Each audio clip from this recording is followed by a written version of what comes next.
Bonjour à toutes et à tous, bienvenue dans ce webinaire du CRIP et de notre partenaire NTT Data. Je suis aujourd'hui en compagnie de Laurent et Geoffrey, à qui je laisse la parole dans quelques instants.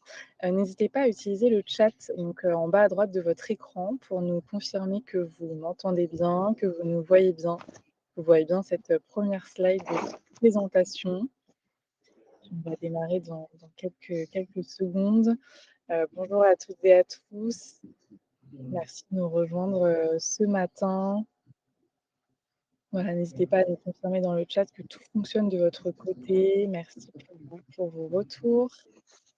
Écoutez, on ne va pas, perdre plus de temps. Le sujet ce matin pour ce webinaire, c'est donc l'IA en 2026, l'année de la mise en exécution pour un impact réel.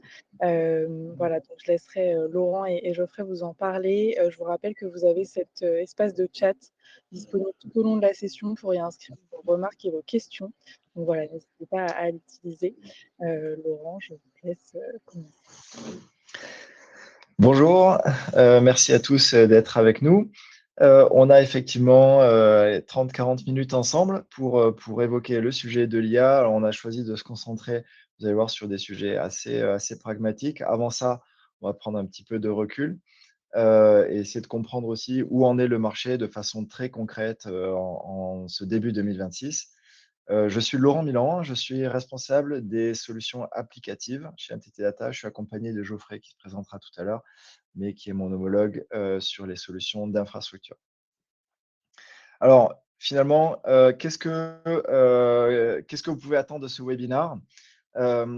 D'abord, c'est comprendre où en est le marché, hein, c'est ce que j'ai dit tout à l'heure, en 2026, essayer de comprendre un petit peu ce qui est de l'ordre vraiment des tendances de fond et puis ce qui peut être le bruit autour. Ça, c'est quand même un enjeu important quand on parle d'IA.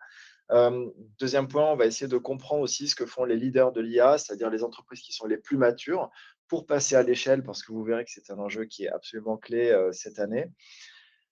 Et peut-être que vous vivez dans votre quotidien. Le troisième, qu'est-ce que vous pouvez attendre de ce webinaire? C'est finalement construire votre checklist pour passer à l'échelle, que ce soit le stack d'IA, l'infrastructure, comment je vais manager ça, quelles sont les options, les critères de choix. Et puis, on vous partagera aussi, lié à notre expérience, quelques petites surprises qu'on peut rencontrer qui sont soit d'ordre technique, service ou financière. N'hésitez pas à poser vos questions, il y a un chat pour ça et on prendra vos questions soit au fil de l'eau si on y arrive ou à la fin, il y aura de toute façon un temps prévu pour ça. Donc, comme je le disais, avant de rentrer dans les retours d'expérience et cette fameuse checklist qu'on peut vous aider à construire, on va essayer de regarder finalement où est-ce qu'on en est en 2026 et où est-ce qu'on en était en 2025 et ce qu'on attend de 2026. Et notre vision, on va dire, chez NTT, c'est de considérer que l'IA ne devrait plus être un sujet en soi. On devrait parler aujourd'hui d'intelligence ambiante, c'est-à-dire c'est une IA qui est contextuelle, qui est discrète, qui est proactive, qui est au service de tous les clients, qui est au service de tous les employés, des process, de la donnée. Et c'est pas, ça devrait presque plus être un sujet. Donc c'est une IA qui est diffuse dans toute l'entreprise. La réalité, c'est qu'on en est aujourd'hui très très loin. Je pense que vous avez déjà tous entendu parler de cette étude du MIT qui dit que 95% des initiatives d'IA, en particulier d'IA générative, n'ont pas généré de bénéfices mesurables. Alors la réalité, elle est un petit peu plus subtile que ça. La réalité, c'est que on voit qu'il y a 60% des entreprises qui évaluent des projets d'IA générative. Il y en a 20% qui vont passer dans des phases pilotes. Phase pilote, ça veut dire en production, mais sur un nombre limité d'utilisateurs ou de cas d'usage. Et puis, parmi tout ça, il n'y en a plus que 5% qui passent en production. Donc, ce que dit réellement ce rapport, d'ailleurs, ce 95% qu'on retrouve souvent, ce qu'il souligne en particulier, c'est pas que l'IA ne génère pas de bénéfices, c'est qu'il y a un fossé gigantesque entre un pilote qui est très beau, qui fait rêver, et puis l'arrêté de la production avec tous les sujets qui peuvent être associés et toute la complexité qui peut arriver quand on met de l'IA en particulier générative à l'échelle de l'entreprise. Et donc, on s'est intéressé au challenge et évidemment, les challenges sont de différentes formes, sinon on ne serait pas là pour en discuter si c'était facile. On a identifié au moins 4 axes qui sont très importants. Le premier, c'est la stratégie et la vision, parce qu'il y a la question de où on démarre. par quelles opportunités on priorise, quels sont les critères pour les prioriser, comment je définis un ROI. Qu'est-ce que c'est un ROI? Je pense que vous avez tous rencontré cette problématique et de dire: «C'est quoi un ROI? Est-ce que c'est de la productivité et si oui, comment je la mesure? Est-ce que ce sont des gains, financiers, commerciaux, plus de ventes? Est-ce que ce sont des économies qu'on réalise?» Donc c'est déjà quelque chose qui est assez difficile à définir. Le deuxième sujet, c'est le sujet de la gouvernance. Comment je pilote les initiatives? Comment je pilote la connaissance? Comment j'arrive à passer à l'échelle? Comment j'arrive à mesurer les résultats de façon cohérente? Comment je m'assure de pouvoir capitaliser sur ce qui est fait aux différents endroits, dans les différents endroits de l'entreprise pour faire quelque chose de cohérent et puis, bah, construire progressivement cet écosystème qui est de plus en plus, intéressant. Il y a évidemment, pour nous, hein, c'est l'un des critères, clés de succès ou d'échec, des initiatives IA, c'est la gestion du risque aussi. C'est un petit peu le fameux secure by design. Comment j'assure la sécurité? Comment je me prémunis des mauvais usages? Comment je réduis les erreurs, les hallucinations? Comment je me prémunis aussi des fuites de données? Ça, c'est un point qui est vraiment clé. Et puis un autre point qui est très important, c'est comment j'assure l'alignement, de mes initiatives, IA avec des cadres juridiques qui sont stricts, rigoureux, qui peuvent être, très complexes en fonction des industries et qui se complexifient ou qui s'enrichissent en tout cas, avec le temps. Et puis évidemment, comment je m'assure, et comment je garantis un usage qui est éthique et responsable parce que là aussi, il y a beaucoup de lois et que, bah, ça peut, faire ou défaire la réputation d'une entreprise. Alors on s'est intéressé, comme je le disais, on publie, maintenant chaque année un rapport, hein, qu'on appelle le Global AI Report, qui est extrêmement intéressant. Vous avez l'occasion ici, j'ai mis le QR code, d'aller le télécharger. Et ce rapport, permet d'identifier différents niveaux de maturité, de voir, et d'identifier, ce qu'on a appelé les AI leaders. Les AI leaders sont des entreprises qui ont des niveaux de maturité qui sont élevés et qui ont réussi à passer vraiment à l'échelle, leurs initiatives d'IA. Et ce qu'on a regardé, ce qui est très intéressant, ce sont des statistiques qui sont issues, qu'on fait en collaboration avec un institut de sondage. Donc ce sont vraiment des statistiques qui sont faites de façon très rigoureuse dans les personnes qu'on interroge, le type d'entreprise, les secteurs d'activité, et puis les régions aussi du monde. Et on s'aperçoit que ces AI leaders, eh ben, ils ont de façon très pragmatique et concrète 2,5 fois plus de chances que toutes les entreprises, d'avoir une croissance supérieure à 10, 3,6 fois plus de chances d'atteindre des marges qui sont supérieures, à 15. Donc c'est très significatif aussi. Et puis un point qui est clé, c'est que ce sont des entreprises qui ont décidé pour, quasiment 80 de nommer ce qu'on appelle un Chief AI Officer, c'est-à-dire quelqu'un qui est responsable, du déploiement de l'IA dans l'entreprise, de créer des nouveaux business, qui sont AI native et c'était, exactement ce qu'on a fait nous chez NTT Data et on voit que c'est, un job à plein temps. On s'est aussi intéressé, au-delà des résultats, on s'est aussi intéressé à ce que faisaient, différemment les leaders de l'IA. Et là aussi, il y a quelques enseignements qui sont intéressants, et qui se dégagent, assez nettement, à la fois sur la stratégie et l'exécution, parce que les 2 sont aussi importants. Le premier, c'est, l'alignement stratégique et la vitesse. En fait, les AI leaders sont des entreprises dans lesquelles les initiatives d'IA sont parfaitement alignées avec la stratégie métier. C'est ça qui va permettre, d'aller, suffisamment vite et de s'assurer d'atteindre ce fameux retour sur investissement. Le deuxième point, alors vous aurez l'occasion de regarder en détail toute l'analyse qui est faite derrière chacun de ces points dans le rapport. Mais le deuxième point qu'on a, c'est, que ce sont des entreprises qui se sont focalisées sur des domaines à haute valeur ajoutée pour, débloquer, une valeur qui est disproportionnée. C'est-à-dire qu'ils vont aller chercher des domaines dans lesquels assez, facilement, ils vont pouvoir avoir des retours sur investissement qui sont très, très importants et ils vont le faire en redéfinissant les workflows de bout en bout.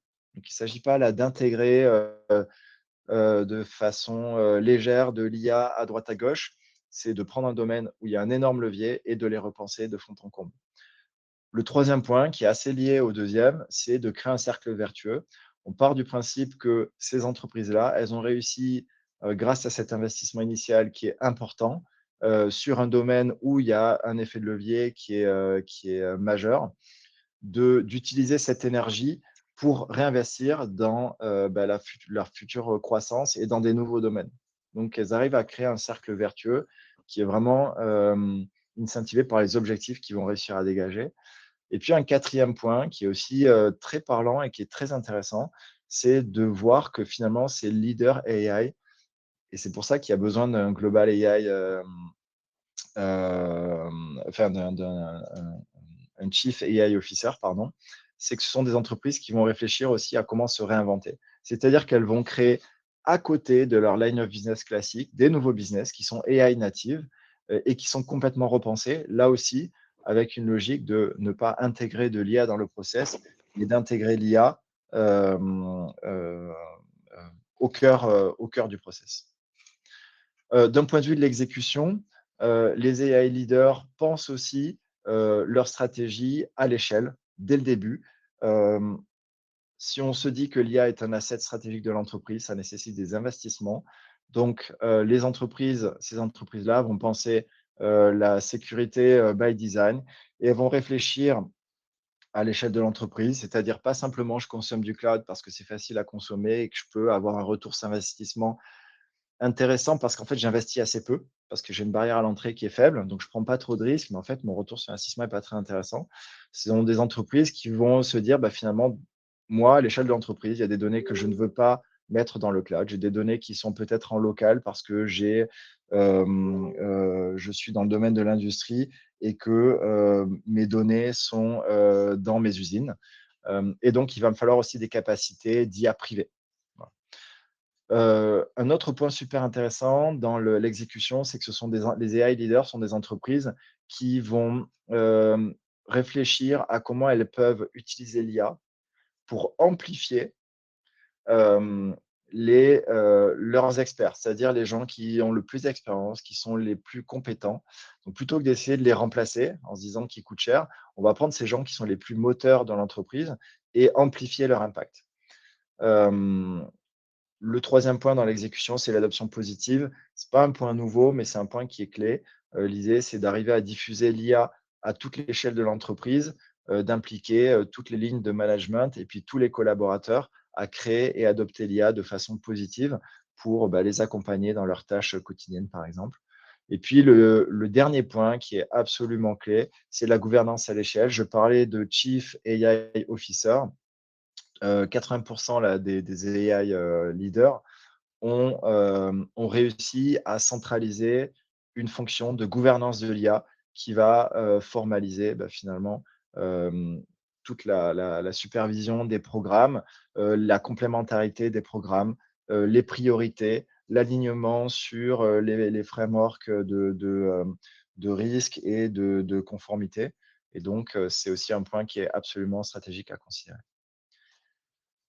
Avant de passer la main à Geoffrey, je vais faire un dernier un petit point qui va nous permettre d'être bien alignés sur la lecture de ce qui va suivre. C'est que on va parler de différentes formes d'IA qui ont évidemment différents challenges. Euh, alors peut-être que pour certains, ce sera très clair, pour d'autres, au moins, ça permet d'être bien aligné. On va parler de machine learning quand on utilise finalement vos propres données pour créer vos propres modèles qui seront évidemment entraînés avec vos données et sur vos données, pardon, et qui vont permettre de faire de la prédiction, de la classification, du scoring. On va parler d'IA générative quand on va utiliser des large language models qui sont entraînés donc par des tiers, ce sont des efforts d'entraînement qui sont évidemment gigantesques et qui vont permettre de générer du nouveau contenu, qui soit texte, image, maintenant vidéo. Donc là, on produit du contenu à disposition d'un employé, par exemple, qui va lui-même pouvoir exploiter ce contenu pour prendre des décisions. L'Agentic AI, c'est utiliser l'IA générative pour créer ce qu'on appelle des agents IA. Ce sont des agents autonomes qui vont, grâce au LLM, comprendre la demande du client, qui vont comprendre l'objectif qu'ils ont à atteindre, qui vont exploiter les instructions qu'on va leur donner et les outils qu'on va leur donner pour agir sur le système d'information. L'Agentic AI, c'est la capacité à combiner les différents agents IA dans l'entreprise et à les manager pour en faire un réseau qui est de plus en plus, puissant et intelligent. Parfait, Geoffrey? je vais reprendre la main, Laurent. Bonjour à tous, je suis Geoffrey Héritier, je suis en charge de l'ensemble des activités d'infrastructure de NTT Data France, qui regroupe la partie data center, la partie réseau, la partie cybersécurité. C'est dans mon entité que vous allez retrouver l'ensemble des consultants avant-vente qui accompagnent nos clients sur ces sujets. Moi, aujourd'hui, j'ai 15 minutes pour vous faire un retour sur comment implémenter une stack IA de la partie infra-basse jusqu'au management et vous révéler quelques éléments qui ne sont à ne pas oublier. Laurent, si tu peux passer au slide d'après. Ouais. Si on reprend les 3 types d'IA qui ont été présentés par Laurent, ils peuvent chacun se retrouver dans plusieurs modèles commerciaux sur lesquels je voulais revenir. Si on part de tout à gauche, on va retrouver le public chat, qui est un accès finalement individuel via une interface et un chat. On retrouve les grands acteurs du monde du B2C que sont ChatGPT, Claude ou Le Chat par exemple. Ils sont simples et rapides à consommer pour un usage qui est autour, comme l'a dit Laurent, l'idéation, la traduction ou la rédaction, mais qui n'apporte aucune garantie de confidentialité. On va ensuite passer à l'usage de type workplace, qui se trouve au niveau de l'entreprise et qui globalement fait la même chose, mais avec un niveau de confidentialité qui va un peu plus loin et qui lié à des données internes d'une entreprise avec une forte adhérence aux outils collaboratifs. Sur ces 2 espaces, et notamment sur la partie workplace, on va retrouver également des acteurs du workplace classique que sont Copilot ou Gemini Pro par exemple. Ils vont exceller ici dans le travail collaboratif, apporter du contexte aux données de l'entreprise et du coup enrichir l'expérience que ce qu'il pouvait y avoir seulement avec du public chat. Si on bascule, Laurent, sur la droite, je te laisse avancer, on, on va adapter on va arriver sur d'autres modèles qui sont ici tournés vers des use cases qui sont différents, sur de l'analyse de données massives internes sensibles, voire du RAG aux performances. On peut y voir au milieu un modèle privé qui est tourné, vers les hyperscalers, sur lequel on peut aussi facilement consommer, mais dès qu'on va avoir des usages qui vont exploser, notamment grâce à enfin, type avec l'agentique, bah, le coût va également exploser. Si on se pose des questions de souveraineté, qu'on a des réflexions de dépendance, ou de vendor locking, on va devoir trouver une autre solution. C'est là qu'on a introduit le dernier modèle, qui est basé sur une infrastructure privée dite IA on-prem, avec, bah, forcément qui induit des capacités d'investissement pour construire l'infrastructure, mais également, d'OPEX pour la maintenir et la manager. Mais en revanche, ça permet de garantir une souveraineté et avoir un contrôle de cette dépendance. Je vous ai mis en bas des notions de coût sur les deux grands aspects, où à gauche, on est plutôt sur des abonnements, à l'utilisateur par mois qui vont de gratuit dans les modèles publics à, 30 € en fonction de la licence, qu'on aurait choisie dans des environnements workplace. Sur la partie hyperscaler, bah, c'est des facturations qui sont souvent, liées autour de GPU et on introduit aussi des notions de token. Et sur la partie, IA privée, on-prem, il va y avoir du CAPEX et de l'OPEX. Le CAPEX, je ne vous ai pas forcément mis le coût, mais globalement, le ticket d'entrée, c'est aux alentours de 800 000 €. Mais on est dans un contexte où, la RAM, a explosé, les coûts explosent, donc c'est vraiment un petit indicatif pour juste te donner une idée. Laurent, je te laisse basculer sur le slide d'après. Donc, si on prend le dernier modèle, c'est celui-ci qu'on va creuser. Et donc, si on parle d'IA privée, on va introduire des notions de souveraineté. Et donc, il va falloir monter un stack IA avec plusieurs composantes à prendre en compte. La première composante et le premier aspect à prendre en compte, c'est l'hosting de l'infrastructure et l'énergie associée. C'est l'un des points qui est souvent sous-estimé. Et pourtant, je vous l'ai marqué, on parle d'un test, du niveau de budget et d'une ligne budgétaire qui est entre 15 et 20 du TCO. Ce n'est pas juste l'épaisseur du trait. Dans les projets qu'on a menés avec nos clients, souvent, ils ont été surpris et ils n'avaient pas forcément anticipé, cet aspect. Pourquoi? Parce que, par rapport à une infrastructure, classique, les GPU consomment beaucoup plus, pas de nouvelles, mais ils sont beaucoup plus denses. Donc juste pour vous donner une idée, dans une infrastructure, traditionnelle, IT, on va mettre plusieurs serveurs, ça va consommer environ, 10 kilowatts par rack. Si maintenant, Laurent, on passe à une infrastructure IA, on va consommer entre 3 et 10 fois plus en fonction de la densité qu'il va y avoir sur le même rack. De la même façon, si on condense, la puissance, il va falloir des systèmes de refroidissement qui vont devoir être beaucoup plus performants pour dissiper cette chaleur et donc ces systèmes de refroidissement vont consommer plus. Premier élément à prendre en compte. Je te laisse basculer sur le deuxième pilier. Le deuxième pilier à prendre en compte, c'est la partie infrastructure. Donc là, avec, en tête de chapeau, l'achat de GPU. Donc là, on le sait très bien, c'est ce qui coûte cher. Je vous apprends rien. Heu, c'est la ligne la plus importante. Mais il y a d'autres points à prendre en compte, qui sont dans l'investissement, mais également dans les compétences, on le verra par la suite et qui seront à noter dans vos lignes budgétaires. Je vous prends l'exemple, du réseau. Pourquoi? Parce que dans un data center, pardon, traditionnel, le réseau est construit autour d'un modèle relativement statique, prévisible et structuré, avec des typologies, 3 tiers, time and diff, des flux applicatifs qui vont être connus, documentés, peu de mouvance au niveau des workloads et des échanges qui sont majoritairement, serveurs GPU, et stockage. Avec l'IA, le modèle, il est complètement bousculé. L'IA impose des contraintes radicalement différentes.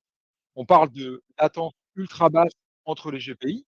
Les GPI vont avoir une infrastructure un petit peu comme un cerveau qui va être distribué avec des cartes GPU qui doivent communiquer en permanence ensemble.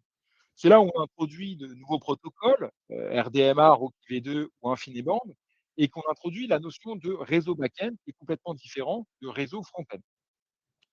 Autre point sur la partie réseau qui est à prendre en compte, c'est que dans un data center classique, 80 du trafic est nord-sud, donc serveur à stockage ou serveur vers internet. Dans un environnement IA, 80 du trafic est est-ouest. On parle de GPU à GPU, de rack, stockage vers, de RAG vers du stockage, objet local, du pipeline MLOps vers des clusters compute. Globalement, ça impose des fabriques haut débit avec des commutateurs GPU optimisés, des chemins réseau qui seraient courts avec, une équité dans la réponse. Et enfin, dernier point, Laurent, tu l'as un petit peu anticipé, c'est la partie containerisation. Pourquoi? Parce que, c'est plus un nice to have.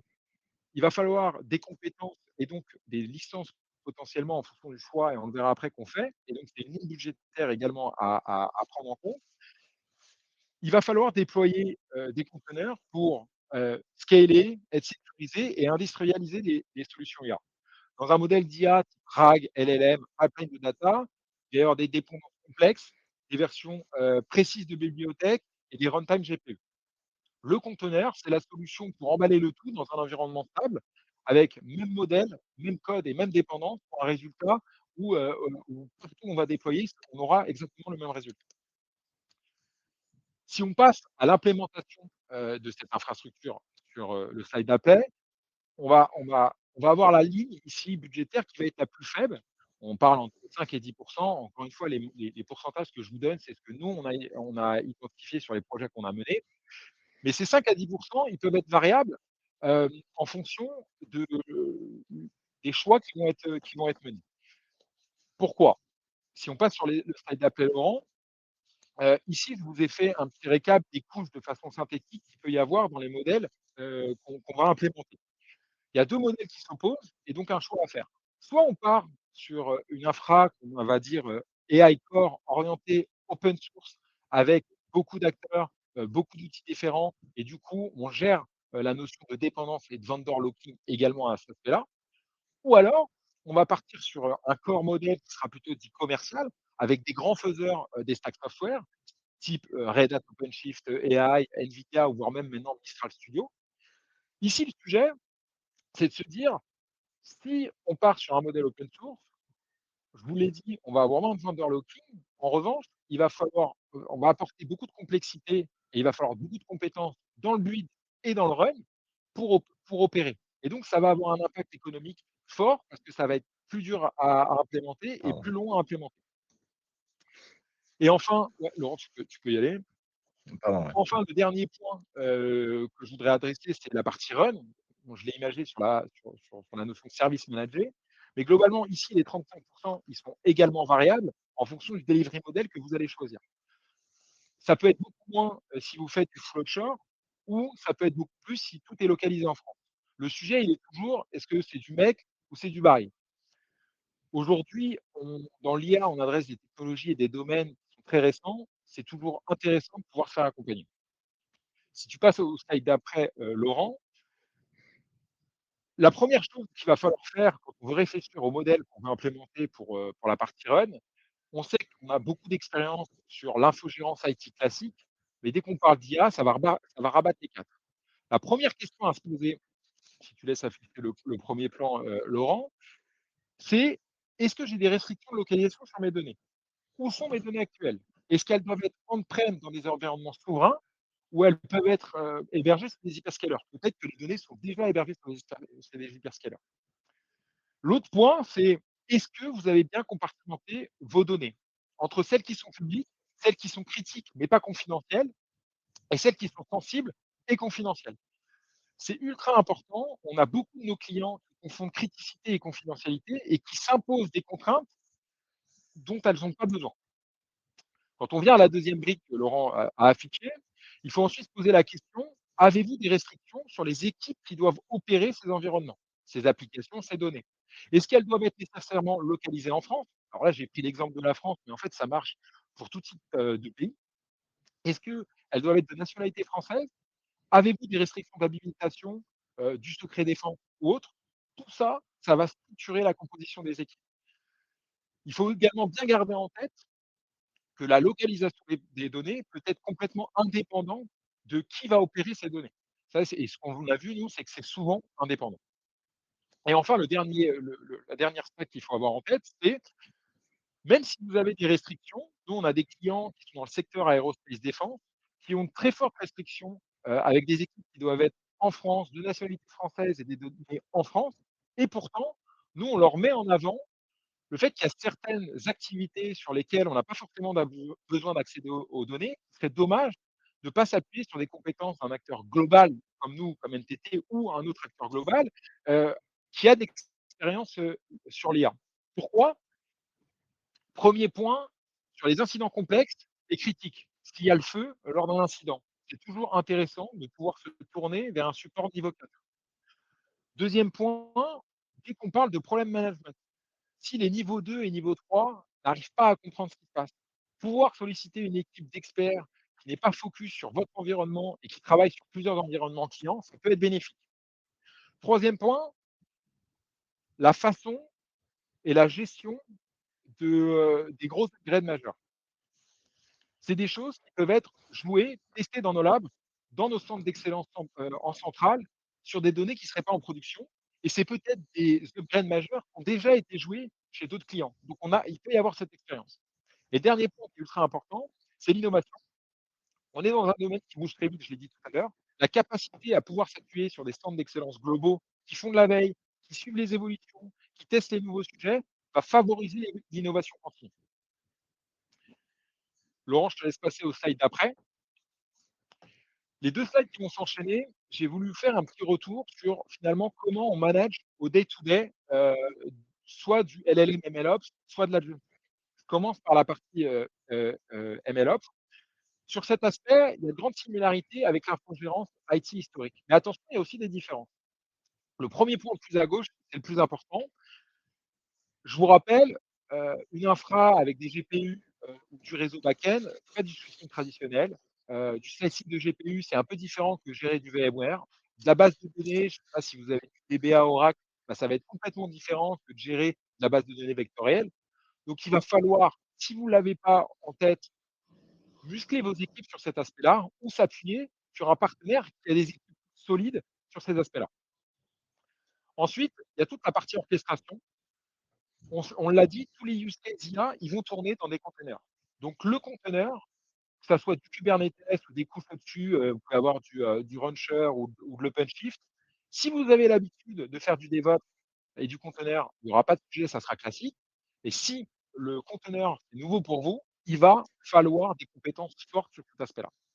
Et après, toutes les briques qu'on a sur la droite, heu, c'est des acti c'est des activités qui vont être gérées pour faire tourner le MLOps avec le management, des pipelines, tous les sujets autour de la data, pour connecter les pipelines de données et alimenter les LLM, vérifier la performance et assurer que la sécurité, est bien en place. Globalement, on s'assure que tout est up and running pour que les data scientists puissent injecter des données sélectionner leur modèle et puis suivre l'ensemble de leur cycle CI/CD. Maintenant, si on bascule sur le slide d'après, on va arriver sur le contexte de l'agenting. L'agenting, ça amène une dimension complètement différente à l'info. Pourquoi? Parce que manager des agents, c'est pas comme manager des VM ou des applications. On a évidemment toute la partie activité de chain management, vérifier que toutes les voyages sont au vert et que ça tourne. On va fixer des bugs et on va checker la performance et tout ça, c'est de l'ordre du maintien du condition opérationnelle.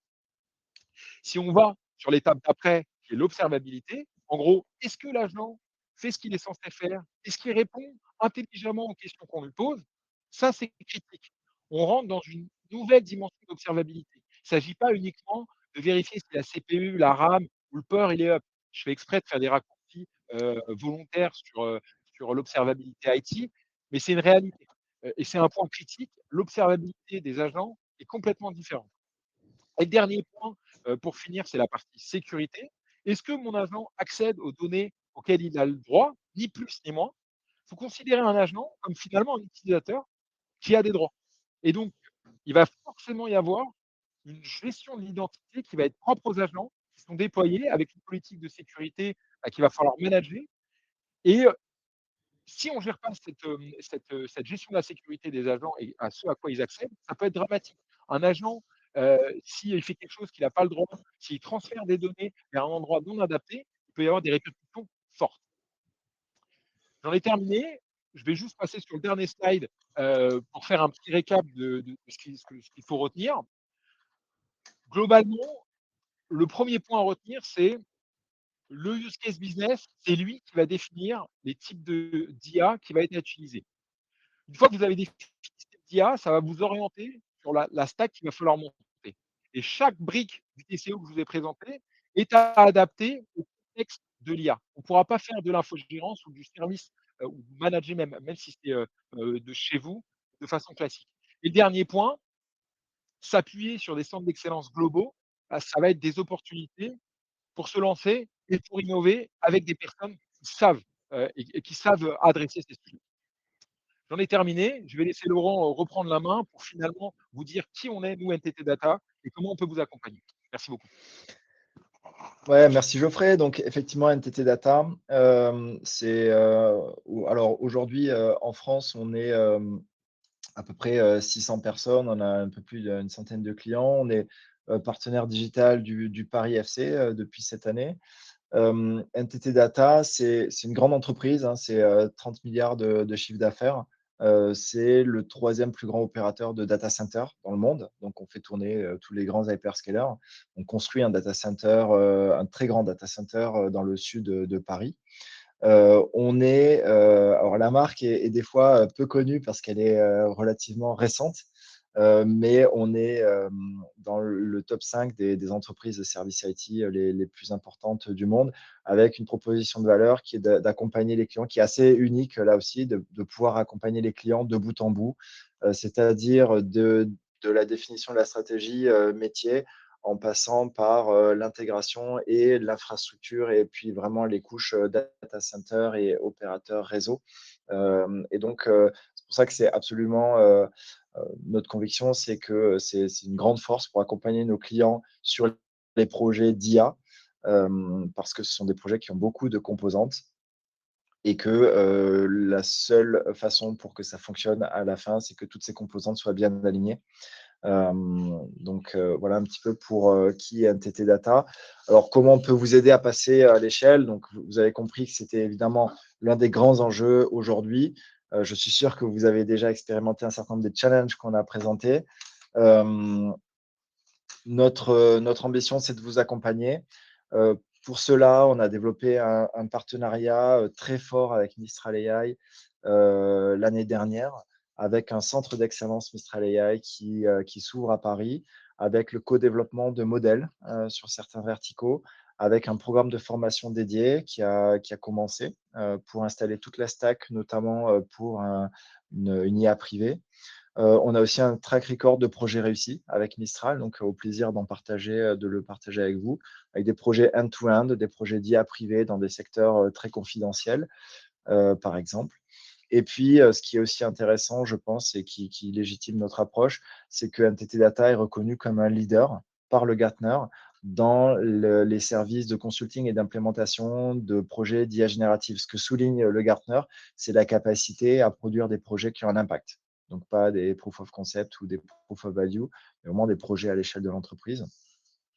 Et donc, fort de tous ces projets-là, toutes ces initiatives, on peut vous accompagner dans vos phases d'idéation ou de design. Pour cela, on a développé tout un tas d'assets, un maturity assessment qui est vraiment très, très large et complet. On peut vous accompagner dans des ideation workshops, je vais y revenir juste après. Et on a tout ce qui va permettre de faire l'estimation de l'infrastructure, les GPU en fonction de vos use cases, des modèles que vous avez utilisés. On va être capable de vous dire l'infrastructure qui va être nécessaire. Et puis, on est là aussi pour vous aider à valider. Donc, si vous avez déjà une idée de vos use cases, eh bien, on peut vous accompagner dans l'approche end-to-end. Donc, pour ça, on vient de faire un investissement très, très important sur des capacités de GPU. Donc, on a notre propre capacité GPU, ce qu'on appelle un AI pod. Donc, vous pouvez venir le voir chez nous. On peut travailler ensemble sur des cas d'usage et faire des proof of value qui vous permettent d'expérimenter ce qu'est une IA privée. Et pour cela aussi, on a développé à l'échelle de l'entreprise ce qu'on appelle NTT Data Tech Hub, qui est une plateforme gigantesque qui va nous permettre d'expérimenter et de s'appuyer sur des cas d'usage qu'on a pu développer aux quatre coins du monde. Donc, c'est aussi un vecteur important pour accélérer cette transformation et ce passage à l'échelle. J'en ai fini de la présentation. Il nous reste quelques minutes pour prendre des questions si vous en avez. Et je n'ai pas accès au chat, donc je ne sais pas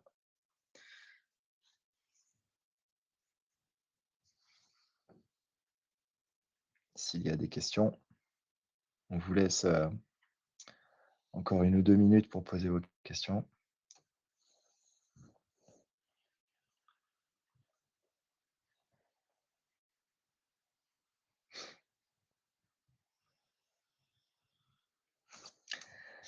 Alors, très bonne. Il y a une question sur NTT, donc je vais peut-être juste revenir en arrière. Effectivement, donc NTT Data, c'est une filiale du groupe NTT. Donc, le groupe NTT, c'est une très grande entreprise, effectivement, qui est d'origine japonaise. Plus de 300 000 employés, 100 milliards de chiffre d'affaires. Et surtout, un ADN tourné sur la recherche et le développement avec un budget de 3,6 milliards de dollars pour la R&D, avec des investissements très importants autour du développement durable, puisqu'on est en train de créer des nouvelles générations de réseaux photoniques plutôt que électronique avec des expérimentations qui sont très intéressantes. Donc, NTT Data, c'est, si vous voulez, la filiale qui fait le service aux entreprises du groupe NTT. Voilà. Et c'est aussi, je le précise, c'est aussi cet ADN japonais qui donne aussi peut-être cet investissement très important qui a été fait par NTT Data sur ces derniers mois et années autour des problématiques d'IA privée et souveraine, puisque bon, il y a beaucoup de similitudes entre les positions géopolitiques du Japon et de l'Europe. Donc finalement, on retrouve un petit peu les mêmes problématiques et c'est pour ça qu'il y a beaucoup d'investissements.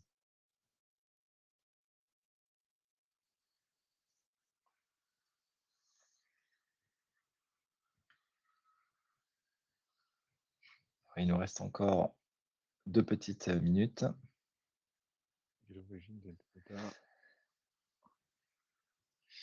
Alors, comment on se situe? Alors, j'ai donné un petit peu, j'ai donné déjà une première réponse. Notre objectif, c'est d'accompagner les entreprises dans leurs projets. On va parler de souveraineté. La souveraineté, c'est un terme qui est un petit peu dangereux parce qu'il est flou et finalement, il peut être aussi très dogmatique. C'est-à-dire que les entreprises peuvent définir chacune, indépendamment des lois et des réglementations, elles peuvent définir où est-ce qu'elles mettent leur curseur de souveraineté. Les entreprises pour lesquelles ça va être simplement les données critiques. Il y en a d'autres pour qui ça va être l'exécution, par exemple, dans le cas de l'IA, des modèles. J'estime que je ne veux pas me rendre dépendant d'un acteur au hasard américain pour exécuter mes workloads d'IA. Ça, j'estime qu'à partir du moment où je fais ça, j'accède à un certain niveau de souveraineté. Plus que de souveraineté, on va beaucoup parler d'IA privée, parce que là, ça donne un cadre qui est concret, pragmatique. Oui, et puis dans tous les cas, dès qu'on est une entreprise, même si on n'est pas assujetti à de la souveraineté, comme tu l'as dit, comme l'a dit Laurent, il faut se poser la question de la dépendance. Et donc on va rentrer, dans des sujets où, est-ce qu'on va monter une IA privée, quoi? On-prem. Et et et notre position, c'est d'accompagner les clients puisque c'est un asset qui est stratégique pour l'entreprise. C'est d'accompagner nos clients à développer leur propriété intellectuelle autour de l'IA. La propriété intellectuelle du NTT, ça va être plutôt dans les services managés qui vont enfin, c'est déjà dans le savoir-faire, d'accompagner les entreprises à déployer ces projets et ça va être évidemment dans les services managés puisque nous-mêmes, utilisons, l'IA et nous-mêmes avons développé des services qui permettent de faire des services managés de façon optimale. Mais ça, quelque part, c'est interchangeable. Après, la question, c'est quel est le résultat, quel est le coût, quelles sont les capacités. Mais on vous aide à construire votre propre propriété intellectuelle et à vous rendre, à acquérir un niveau d'autonomie stratégique important. Non, la réponse est non, puisque vous mettez, vos données, vous n'êtes pas soumis à la loi américaine. Non, non, tout à fait, ouais. Et encore une fois, Aucunement. on accompagne nos clients, où on peut y mettre les données dans nos data centers, mais on accompagne la même chose, nos clients où ils vont mettre, leurs données dans d'autres data centers, que ça soit des partenaires, concurrents, ou leur propre data center. Et on va opérer de cette façon. Et on va assurer également, la notion de sécurité parce que ça va être un vrai sujet, la gouvernance et la sécurité associée. Je pense qu'on reviendra, pour un autre webinaire sur cet aspect. Mettre une IA dans le code souverain, c'est une démarche plus optimale. Vous avez des L'IA. questions dans l'onglet, questions aussi, juste Ah, à gauche du chat. pardon. OK. Ah oui, effectivement.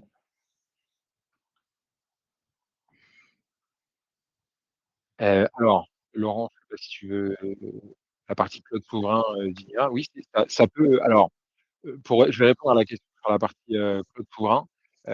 Oui, ça peut être une solution, mais encore une fois, ça va dépendre du type, d'IA que vous allez générer. Parce que si vous rentrez, et vous amorcez une démarche agentique, le fait d'aller dans un cloud souverain, en termes d'investissement, peut-être que le coût sera plus faible, d'un point de vue d'entrée, mais dès que vous allez multiplier l'utilisation des agents qui vont parler entre eux, qui vont se faire appel entre eux, ça va être exponentiel l'usage et donc l'usage dans le cloud souverain, c'est là où vous allez avoir moins de maîtrise et que le coût risque, de s'accélérer.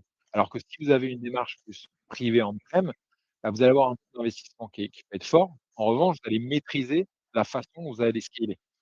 Donc ça dépend, du type d'IA que vous allez utiliser et les use cases associés. J'ai pas vu les questions, Laurent, je pense déjà. Oui, il y a des questions. Alors, il y a des questions, c'est amusant sur, quelle est l'indépendance de NTT Data vis-à-vis de l'administration US? Elle est 100. On est une entreprise d'abord qui est basée en France, depuis une vingtaine d'années, donc c'est pas nouveau. On est effectivement NTT Data, Corp, c'est-à-dire la structure, juridique au Japon.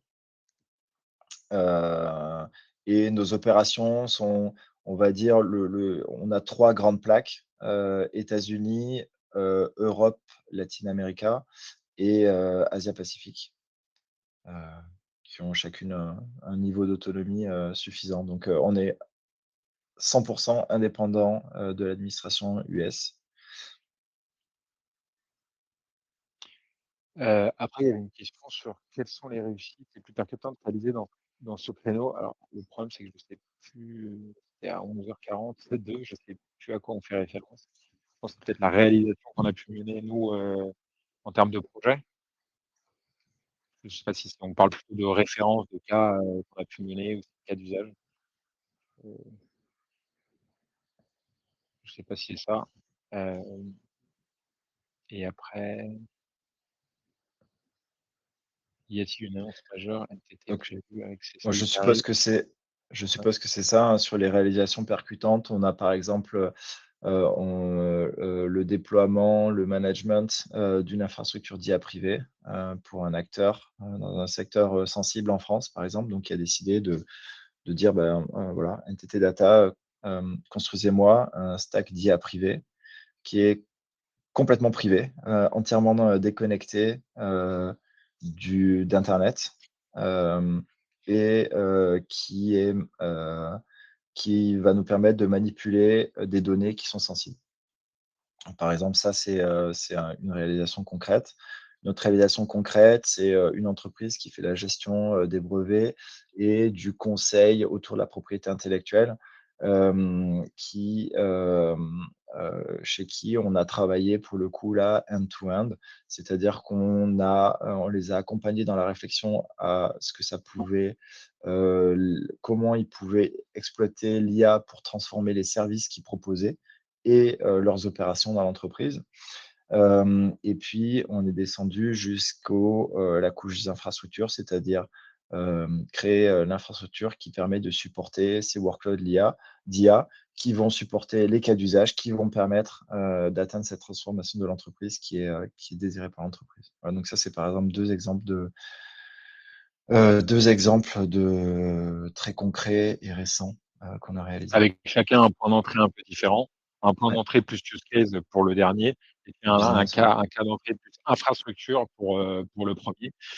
Ce qu'on voit nous et c'est pour ça qu'on s'est doté de capacités de GPU, c'est que, plutôt que vous, attaquiez d'entrée, vos use cases en investissant sur des GPU, bah, vous pouvez nous solliciter pour qu'on travaille le use case avec les équipes de Laurent et qu'après on vous explique finalement quels sont les choix d'infrastructure à faire et comment nous on l'implémente en mode POV chez nous et on ouvrira le capot et la box pour vous dire: «Bah, voilà, il y a tel et tel choix, on a fait tel choix pour telle raison par rapport à tes use cases.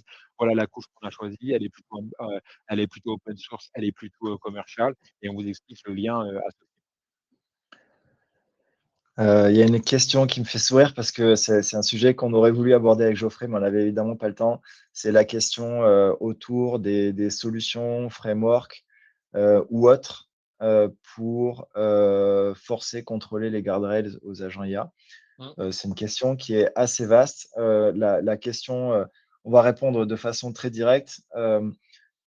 Puisqu'un agent IA, fonctionne au cœur, de façon non déterministe, c'est une erreur de penser qu'on va le traiter comme ce qu'on fait par ailleurs. C'est-à-dire qu'un agent IA, il peut très bien, répondre à côté de la plaque en vous convainquant que la réponse est bonne. Il peut, heu, il peut ne pas atteindre l'objectif, mais sans que vous en aperceviez. Donc il y a une logique, d'enveloppe, on appelle ça la trust envelope, qu'on va créer autour des agents IA, qui vont permettre d'avoir un certain niveau de garantie sur, le résultat qui est donné. Alors ça, c'est sur pure la partie exécution des agents IA. Alors on fera, un webinaire sur ce sujet, c'était ce qu'on s'était dit déjà avec, Geoffrey.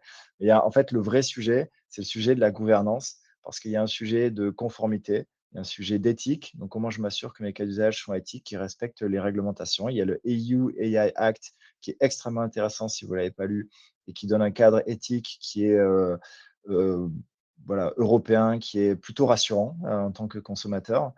Alors la question, c'est comment on s'assure, de pouvoir le suivre? Et ça, c'est un sujet de gestion des risques et de la conformité. Et puis il y a un sujet, sous-jacent qui est, au-delà des guardrails, un sujet de sécurité.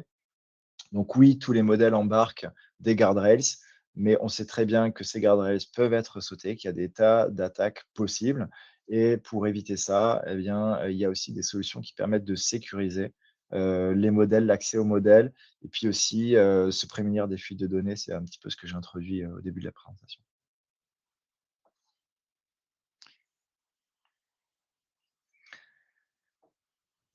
On en a terminé. Alors, il y a une dernière Ouais. question sur, une annonce, un événement important, pour le mois de mars. Laurent, je suis pas forcément dans le secret des dieux. Je sais pas si toi, tu es au courant.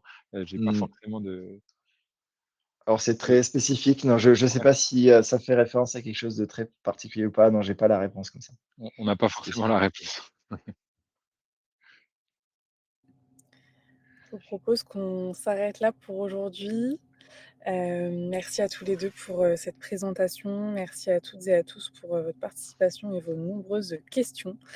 Comme je disais plus tôt, dans le chat, vous recevrez, le replay de cette présentation ainsi que les slides, par mail. Voilà, de nouveau, merci à tous les 2 et on vous souhaite, une très bonne journée. Merci beaucoup. Au revoir. Merci à tous. Bonne journée. Au revoir.